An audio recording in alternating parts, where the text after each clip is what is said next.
Hi friends, ನೀವು ನೋಡ್ತಾ ಇದ್ದೀರಾ info life Kannada YouTube channel. ಇದುವರೆಗೂ ನಮ್ಮ ಚಾನಲ್ನ ನೀವು ಸಬ್ಸ್ಕ್ರೈಬ್ ಮಾಡದಿದ್ದರೆ ಈ ವಿಡಿಯೋ ಕೆಳಗೆ ರೆಡ್ ಕಲರ್ನಲ್ಲಿ ಸಬ್ಸ್ಕ್ರೈಬ್ ಬಟನ್ ಇರುತ್ತೆ, ಅದರ ಮೇಲೆ ಕ್ಲಿಕ್ ಮಾಡಿ ನಮ್ಮ ಚಾನಲನ್ನು ಸಬ್ಸ್ಕ್ರೈಬ್ ಮಾಡ್ಕೊಳ್ಳಿ. ಈ ವಿಡಿಯೋದಲ್ಲಿ ನಾನು ಇನ್ಸ್ಟಂಟ್ ಪ್ಯಾನ್ ಕಾರ್ಡ್ನ ಅಪ್ಲೈ ಮಾಡೋದು ಹೇಗೆ ಅಂತ ಹೇಳ್ತೀನಿ. ಇನ್ಸ್ಟಂಟ್ ಪ್ಯಾನ್ ಕಾರ್ಡ್ ಅಪ್ಲೈ ಮಾಡಬೇಕಂದ್ರೆ ನಿಮ್ಮ ಆಧಾರ್ ಕಾರ್ಡ್ಗೆ ಫೋನ್ ನಂಬರ್ ಖಂಡಿತ ಲಿಂಕ್ ಆಗಿರಬೇಕು. ಹಾಗೂ ಇದಕ್ಕೆ ಮುಂಚೆ ನಿಮ್ಮ ಬಳಿ ಯಾವುದೇ ಪ್ಯಾನ್ ಕಾರ್ಡ್ ಇರಬಾರ್ದು. ಹಾಗೂ ನಿಮಗೆ 18 ಇಯರ್ಸ್ ಕಂಪ್ಲೀಟ್ ಆಗಿರಬೇಕು. ಸೊ ಬನ್ನಿ ಹೇಗೆ ಅಂತ ಹೇಳ್ತೀನಿ. ಸೊ ನಾನು ಡಿಸ್ಕ್ರಿಪ್ಷನಲ್ಲಿ ಒಂದು ಲಿಂಕ್ ಕೊಟ್ಟಿದ್ದೀನಿ. ನೀವು ಆ ಲಿಂಕ್ ಮೇಲೆ ಕ್ಲಿಕ್ ಮಾಡಿದ್ರೆ ನಿಮಗೆ ಈ ವೆಬ್ಸೈಟ್ ಬರುತ್ತೆ. ಈಗ ಇಲ್ಲಿ ಗೆಟ್ ನ್ಯೂ ಇ ಪ್ಯಾನ್ ಅಂತಿದೆಯಲ್ಲ, ಇದ್ರ ಮೇಲೆ ಕ್ಲಿಕ್ ಮಾಡಬೇಕು. ನೀವು ಈ ಪ್ಯಾನ್ನ ನೀವು ಎಲ್ಲಿ ಬೇಕಾದರೂ ಯೂಸ್ ಮಾಡ್ಬೋದು. ಸೊ ಅಂದರೆ ಪ್ಯಾನ್ ಕಾರ್ಡ್ ಕೆಲವು ಎಲ್ಲ ಪ್ರದೇಶಗಳಲ್ಲಿ ಕೂಡ ನೀವು ಈ ಪ್ಯಾನ್ ಕಾರ್ಡ್ನ ಯೂಸ್ ಮಾಡ್ಬೋದು. ನೋಡಿ, ಇಲ್ಲಿ ನಿಮ್ಮ ಆಧಾರ್ ನಂಬರ್ನ ಎಂಟರ್ ಮಾಡಬೇಕು. ಆಧಾರ್ ನಂಬರ್ ಎಂಟರ್ ಮಾಡಿ ಈ ಬಾಕ್ಸ್ ಮೇಲೆ ಟಿಕ್ ಮಾಡಿ ಕಂಟಿನ್ಯೂ ಮೇಲೆ ಕ್ಲಿಕ್ ಮಾಡಬೇಕು. ಈಗ ಇಲ್ಲಿ ಬಾಕ್ಸ್ ಕಾಣಿಸ್ತಿದೆಯಲ್ಲ, ಈ ಬಾಕ್ಸ್ ಮೇಲೆ ಕೂಡ ಟಿಕ್ ಮಾಡಿ ನೆಕ್ಸ್ಟ್ ಕಂಟಿನ್ಯೂ ಮೇಲೆ ಕ್ಲಿಕ್ ಮಾಡಿ. ಈಗ ಆಧಾರ್ ನಂಬರ್ಗೆ ಲಿಂಕ್ ಆದ ಫೋನ್ ನಂಬರ್ಗೆ OTP ಬರುತ್ತೆ. ಆ OTPನ ಎಂಟರ್ ಮಾಡಬೇಕು. OTP ಎಂಟರ್ ಮಾಡಿ ಇಲ್ಲಿ ಐ ಅಗ್ರಿ ಪಕ್ಕದಲ್ಲಿ ಬಾಕ್ಸ್ ಇದೆಯಲ್ಲ, ಬಾಕ್ಸ್ ಮೇಲೆ ಟಿಕ್ ಮಾಡಿ ಕಂಟಿನ್ಯೂ ಮೇಲೆ ಕ್ಲಿಕ್ ಮಾಡಬೇಕು.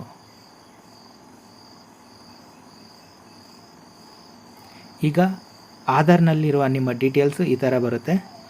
ಸೊ ಆಧಾರ್ನಲ್ಲಿ ನಿಮ್ಮ ಫೋಟೋ ಹೇಗಿರುತ್ತೋ ನಿಮ್ಮ ಪ್ಯಾನ್ ಕಾರ್ಡಲ್ಲೂ ಕೂಡ ಅದೇ ಫೋಟೋನೇ ಬರುತ್ತೆ.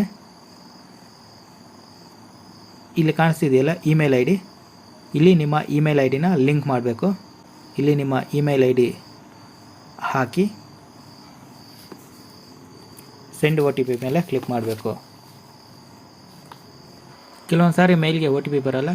ಸೊ ಇಲ್ಲಿ ಕ್ಯಾನ್ಸಲ್ ಕಾಣಿಸ್ತಿದೆಯಲ್ಲ, ಇದ್ರ ಮೇಲೆ ಕ್ಲಿಕ್ ಮಾಡಬೇಕು. ಒಂದು ವೇಳೆ OTP ಬಂದರೆ OTP ಹಾಕ್ಬಿಟ್ಟು ಸಬ್ಮಿಟ್ ಮೇಲೆ ಕ್ಲಿಕ್ ಮಾಡಬೇಕಾಗುತ್ತೆ.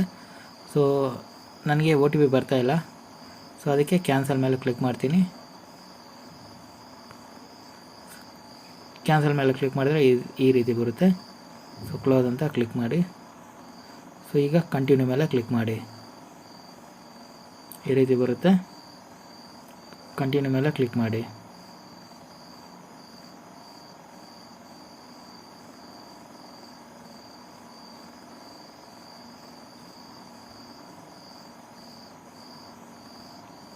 ಅಷ್ಟೇ ಫ್ರೆಂಡ್ಸ್, ನಿಮ್ಮ ಪ್ಯಾನ್ ಕಾರ್ಡ್ ಅನ್ನೋದು ಸಕ್ಸಸ್ಫುಲ್ಲಾಗಿ ಸಬ್ಮಿಟ್ ಆಗುತ್ತೆ.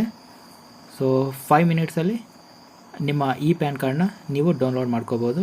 ಸೊ ಅದು ಕೂಡ ಹೇಗೆ ಅಂತ ನಾನು ತೋರಿಸ್ತೀನಿ. ನಾನು ಡಿಸ್ಕ್ರಿಪ್ಷನಲ್ಲಿ ಡೌನ್ಲೋಡ್ ಪ್ಯಾನ್ ಅಂತ ಪಕ್ಕದಲ್ಲಿ ಲಿಂಕ್ ಕೊಟ್ಟಿರ್ತೀನಿ. ಆ ಲಿಂಕ್ ಮೇಲೆ ಕ್ಲಿಕ್ ಮಾಡಿದ್ರೆ ಸೇಮ್ ಈ ಪೇಜ್ ಓಪನ್ ಆಗುತ್ತೆ. ಇದರಲ್ಲಿ ಇಲ್ಲಿ ಚೆಕ್ ಸ್ಟೇಟಸ್ ಡೌನ್ಲೋಡ್ ಪ್ಯಾನ್ ಅಂತಿದೆಯಲ್ಲ, ಇದ್ರ ಕೆಳಗಡೆ ಕಂಟಿನ್ಯೂ ಅಂತಿರುತ್ತೆ. ಸೊ ಇದ್ರ ಮೇಲೆ ಕ್ಲಿಕ್ ಮಾಡಬೇಕು. ಇಲ್ಲಿ ನಿಮ್ಮ ಆಧಾರ್ ನಂಬರ್ನ ಎಂಟರ್ ಮಾಡಬೇಕು. ಕಂಟಿನ್ಯೂ ಮೇಲೆ ಕ್ಲಿಕ್ ಮಾಡಬೇಕು. ಈಗ ಸೇಮ್ ಆಧಾರ್ ನಂಬರ್ಗೆ ಲಿಂಕ್ ಆದ ಫೋನ್ ನಂಬರ್ಗೆ OTP ಬರುತ್ತೆ. OTP ಎಂಟರ್ ಮಾಡಿ ಕಂಟಿನ್ಯೂ ಮೇಲೆ ಕ್ಲಿಕ್ ಮಾಡಬೇಕು. ಕಂಟಿನ್ಯೂ ಮೇಲೆ ಕ್ಲಿಕ್ ಮಾಡಿದ್ರೆ ಈ ರೀತಿ ವ್ಯೂ ಇ ಪ್ಯಾನ್ ಮತ್ತು ಡೌನ್ಲೋಡ್ ಇ ಪ್ಯಾನ್ ಅಂತ ಬರುತ್ತೆ. ಒಂದು ವೇಳೆ ನಿಮ್ಮ ಪ್ಯಾನ್ ಕಾರ್ಡ್ ಏನಾದರೂ ಪೆಂಡಿಂಗಲ್ಲಿದ್ದರೆ ಈ ರೀತಿ ಪಕ್ಕದಲ್ಲಿ ಸ್ಕ್ರೀನ್ಶಾಟ್ ಕಾಣಿಸ್ತಿದೆಯಲ್ಲ, ಈ ರೀತಿ ತೋರಿಸುತ್ತೆ. ಈ ರೀತಿ ತೋರಿಸಿದ್ರೆ ಟೆನ್ಷನ್ ಬೀಳೋ ಅವಶ್ಯಕತೆ ಇಲ್ಲ. ಸೊ ಒಂದು ಸ್ವಲ್ಪ ಲೇಟ್ ಆಗ್ಬೋದು, ಬಟ್ ಪ್ಯಾನ್ ಕಾರ್ಡ್ ಅಂತೂ ಪಕ್ಕ ಆಗುತ್ತೆ. ಇಲ್ಲಿ ವ್ಯೂ ಇ ಪ್ಯಾನ್ ಅಂತಿದೆಯಲ್ಲ, ಇದ್ರ ಮೇಲೆ ಕ್ಲಿಕ್ ಮಾಡಿ ನಿಮ್ಮ ಪ್ಯಾನ್ ಕಾರ್ಡ್ನ ನೋಡ್ಕೋಬೋದು.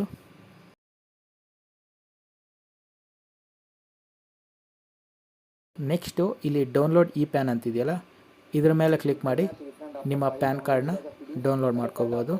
ನೀವು ಪ್ಯಾನ್ ಕಾರ್ಡ್ ಡೌನ್ಲೋಡ್ ಮಾಡಿ ಓಪನ್ ಮಾಡಿದ್ರೆ ಓಪನ್ ಆಗಲ್ಲ, ಪಾಸ್ವರ್ಡ್ ಕೇಳುತ್ತೆ. ಆ ಪಾಸ್ವರ್ಡ್ ಏನೂ ಇಲ್ಲ, ನಿಮ್ಮ ಡೇಟ್ ಆಫ್ ಬರ್ತ್.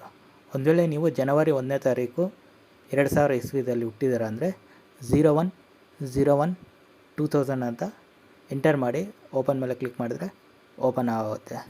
ಸೊ ಅಷ್ಟೇ ಫ್ರೆಂಡ್ಸ್, ಈ ವಿಡಿಯೋ ನಿಮಗೆ ಇಷ್ಟ ಆದರೆ ಈ ವಿಡಿಯೋನ ಲೈಕ್ ಮಾಡಿ, ಶೇರ್ ಮಾಡಿ, ನಮ್ಮ ಚಾನಲನ್ನು ಸಬ್ಸ್ಕ್ರೈಬ್ ಮಾಡಿ. Thank you.